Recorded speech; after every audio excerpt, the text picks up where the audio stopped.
Hey, what's going on, y'all? I know it's been pretty much an extended wait on the next video, but I really had to take my time, sit down, do quite a bit of research on this topic we're going to tackle today. I touched on it a while back, sometime last year. I know it was long while ago. Probably almost been about a year ago. But anyway, today we're going to be speaking on ownership and equity. If you follow me on any of my social media platforms, you already know that is something I harp on: independence, self-reliance, self-preservation. Just seeking ownership and equity in everything we do, serving our interests properly, putting ourselves in position, to grow and not stay stagnant.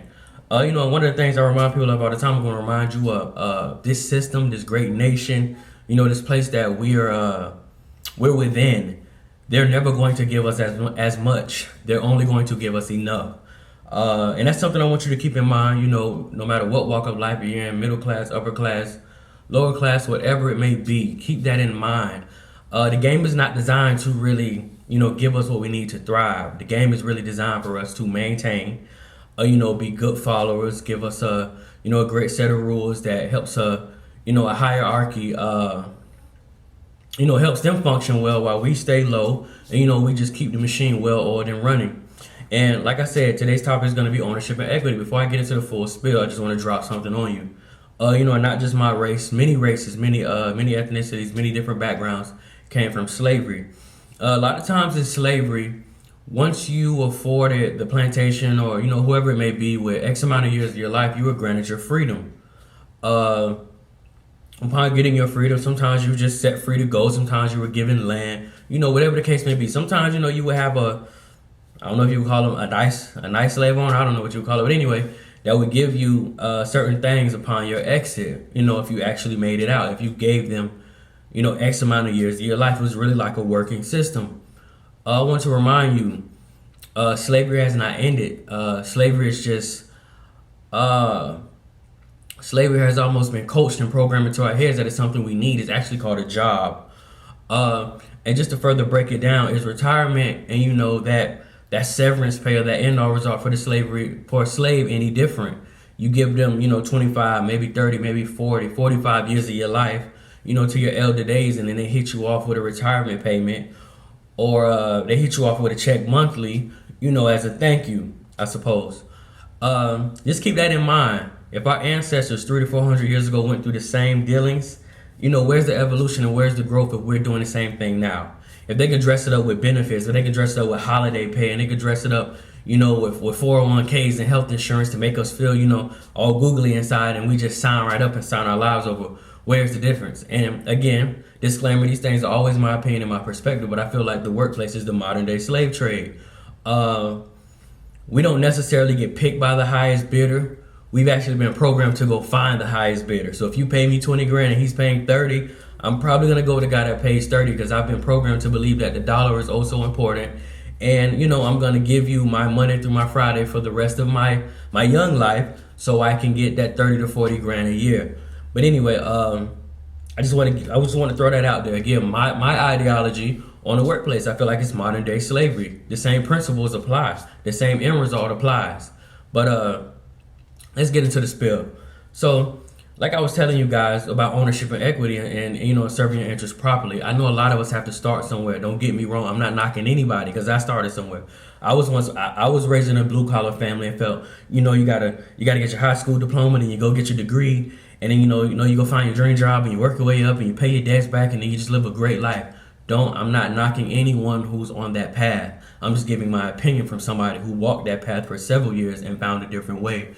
Understand, I believe we all start somewhere, but I do believe we all have hidden talents.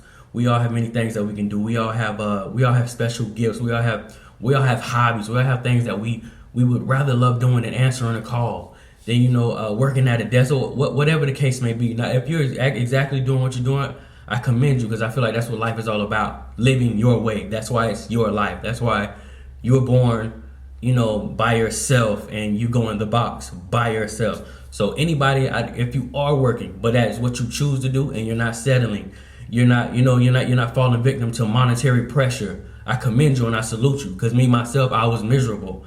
But anyway, like I was saying, we have to start somewhere, and I'm not knocking anybody. These places are a great source of information. I know me myself, I worked at a sheriff's office for 4 years. I was a 911 dispatcher.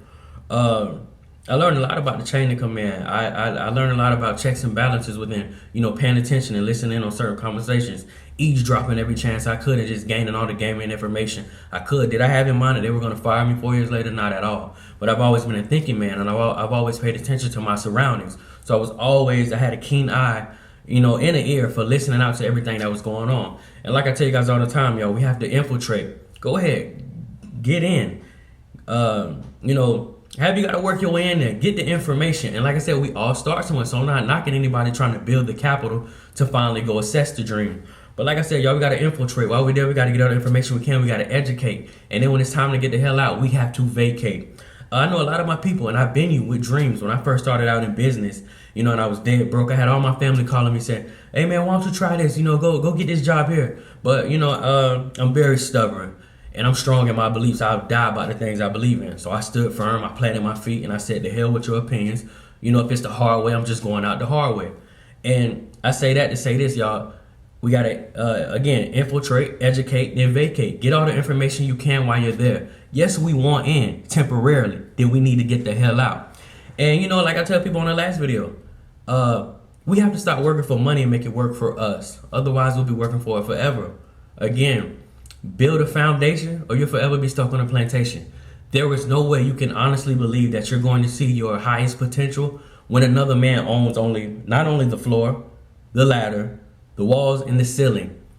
This man gauges your growth within his company. There's no way you can believe that, he created this business 80 years ago. He's going to make you a partner. You're just going to be, boss hogging at the top with him. It's not logical. We have to change the mentality. We have to exercise our right to be individuals. We have to exercise our gifts. And even if you are within these companies, if you're comfortable, I'm not even going to say that's cool, because in my opinion, that's not cool. But again, just seek ownership and equity. Start thinking about break down the take home. Break down those long hours from taxes. I know, a lot of us do overtimes and we get these great big checks and we're not thinking in the long run, how these cycles play out long term. Start getting your checks and breaking down what they really feel like your hour and your minute is worth. It's some things in life, like I tell people all the time, the intangibles count. I believe time is more valuable. Time and information is more valuable, than any tangible item. Y'all gotta excuse me, getting a phone call. I believe that time and information is more valuable than any tangible item in the world. Money, cars, clothes, jewelry, whatever it may be. Thinking about the time you're losing with the family, with the son that plays football, the daughter that cheerleads, it may be an ill parent, a time to even build yourself up. That time you're spending giving away for X amount of dollars that they feel like you're worth. You could be reading a book to help you further yourself, in your independent lane, or whatever gifts you're trying to tackle, whatever talents you have. And like I said, y'all, we got to stop falling victim to monetary pressure. I've been broke with a dream. I've had people in my ear telling me, man, you got babies. Man, you got to do this, you got to do that. But I stayed firm, y'all. I haven't punched the clock. April 6th made my anniversary for my first business. But February made 4 years that I haven't punched the clock. And I don't plan on ever punching one again unless I'm the CEO at the top of the company and somebody needs help with their time card. Like I was saying, y'all, just break down the take home, break down the retirement, break down the 401k. And that's one of the biggest things I found, again, within infiltrating and educating myself on 401ks. Now, I'm going to give you a quick rundown. And one of my retail businesses, I deal with pre-orders, meaning it may be something that comes out in December. I'll take your money right now as a pre-order, and the item that you want in December has now been held for you, so you're guaranteed your item. Use logic for a second. If I take 100 pre-orders for $100, we're at 10 grand. I have 10 grand in my hand right now that's due in December. Don't believe for 1 minute if I run into an emergency from June to December that your free 10 grand that I have in my hand right now doesn't come into play. And this is what I'm getting at with 401k. Again, disclaimer, my opinion, I feel like 401k is for the people that may be non-creative, the people that may love security, and the people that just may be simply lazy. Why do we need higher up strangers whom we've never met that we let break each check flip our money for us? That makes no sense at all to me. I mean, I have my kids with a lemonade stand currently. They're learning how to flip money at age 4 and 7. And there's no reason why us as adults, again, tapping into our talents, our gifts, Just and even if we haven't found our niche, tapping into different markets to make our money flip for us, where we control it. To the fact that if you go get it before this unknown stranger says it's time, he can tax you on it, and IRS is going to tax you on it anyway. He can penalize you. How? Logically, how is it fair for a stranger to penalize you on some money that he didn't help you work for at all? And understand, if he has $100,000 in advance and he knows 30 years down the road you're gonna need it because that's when you cash out, trust and believe, he's gonna do a little vacationing. He's got a whole bunch of nice cars. Cause listen, trust me, I've dealt with that business and I've dealt with pre-orders. Understand, logically, all I need to do is say, hey, by December I gotta have 10 grand back in the account. So this is what I'm gonna do. Every new payment I get, I'm gonna pinch a percentage off to build back what I spent. But in the meantime, we headed to Cancun because I just cashed out on a quick 10 grand. Understand? Which is we're feeding an unknown machine. We don't even know these strangers. They don't know us from a can of paint. Probably don't care about us. We're just a number in the book that sends a certain amount of money every day. Stop needing strangers to flip your money. Benefits and vacation. We don't need strangers to tell us when we can vacation. We don't need strangers to tell us what doctor they advise we go to buy poison. That's gonna help us die anyway. And that's a whole nother subject, a whole nother video. I'm not really into the healthcare system. I feel like insurance, I feel like it's a robbery and a scam too. But that's a whole nother video. But they don't need to dictate how we flip money. We don't need help from strangers flipping money. We don't need help from strangers picking vacation times. We don't need help from strangers dictating if we're sick enough, if we should stay in the bed or not. We can do that on our own. And again, y'all, that just go back to serving your interests properly, ownership and equity. Stop giving up 30 years of your life for nothing, for like 2% of the company, because they're gonna hit you off with two grand every month, until you die, or they're gonna hit you off with that big check of 50, 60 grand when you die. We can flip our own money. If you can count to 10, if you can multiply a little bit, do a little bit of subtraction, you can flip your own money. Profit is not the hardest thing in America. Like I said, my kids have a lemonade stand. It is easy as ABC 1, 2, 3.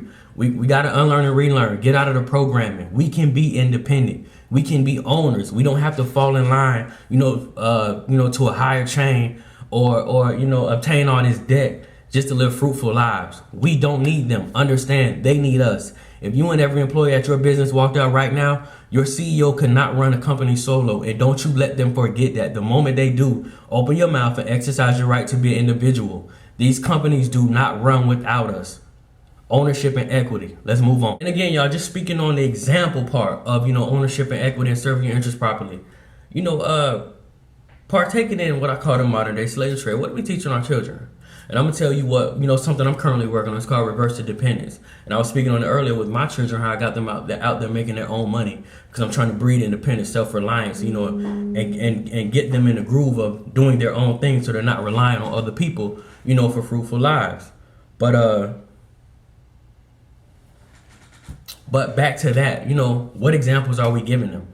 We're pretty much, and again, when you embed that programming that a lot of us, including me, were embedded with, you're pretty much just, recycling that mentality and setting them up for the slave trade. And this is really my ideology when it comes to parents and children with that mentality. It's very simple. I'm your daddy. Me and mom made you.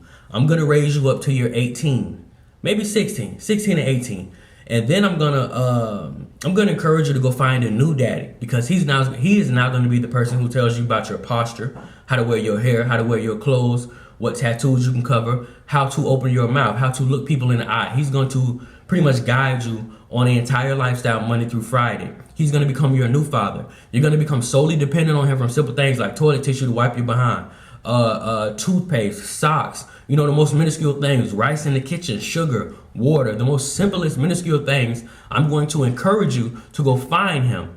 And he's at 18, he's going to become your new father. And then guess what? When the payment that he feels like you're worth is not, it's not adequate enough, it's not good enough to subsidize your lifestyle, then you're going to come back to your original daddy anyway and ask for help. Then, as joint fathers, we'll then help you grow even more. And again, y'all, ownership and equity and mentality.